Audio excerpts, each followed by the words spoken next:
सम्मान स्वरूप बड़ी प्रतिष्ठा रखता है। आप क्या समझ रहे हो? लंका की प्राचीरों में आग लगा के उस सोने को पिघला के सागर में क्यों बहा दिया गया? देवियों, क्यों?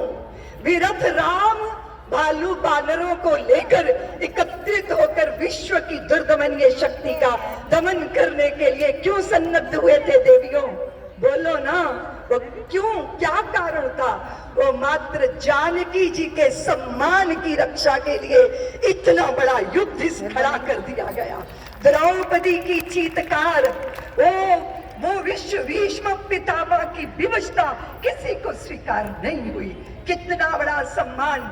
जानती हो देवियों, जटायु को मृत्यु के समय में श्री राम की गोद मिली है देवियों, लेकिन भीष्म पितामह को शरशैया पर लेटकर मृत्यु की प्रतीक्षा करनी पड़ी है देवियों।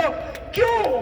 क्योंकि जटायु जिसके पास अस्त्र शस्त्र नहीं थे, कुल की कुलीनता भी नहीं थी, लेकिन महात्मा जटायु ने अपहृत की जा रही जानकी जी का विरोध किया रावण का, और चंद्रहास खड्ग से पंख कट गए, धरती पर गिर गए, रक्त रंजित हो गए। श्री राम ने जैसे ही देखा, उनको गोद में ले लिया। उनके कमल नेत्र, उनके लोचनों से अश्रुपात होने लगे। श्री राम कहते हैं, तात, मैं आपको जीवन दे दूं, मैं आपको जीवन दे सकता हूं।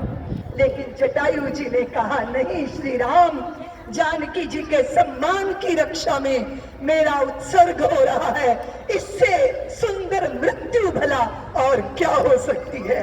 और उधर भीष्म पितामह शरशैया पे लेटे मृत्यु की प्रतीक्षा कर रहे हैं। क्यों?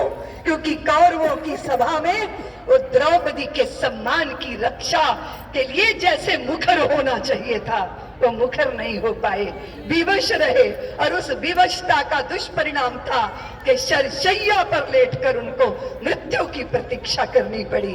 भारत के वांग्मय को पढ़ लीजिए, वो मातृ सम्मान, वो माँ का सम्मान। मेरे देश की स्त्री का कामनी रूप थोड़ी देर का होता है देवियों, पर उसका मातृत्व शाश्वत होता है। इसलिए आज मैं इस नारी संगम में आई सभी संगठन की देवियों से अनुनय निवेदन करने नहीं आई, मैं तो आपका दर्शन करने आई हूँ कि आप भारतीय संस्कारों से पगती हो, आप भारतीय देश का सम्मान रखती हो।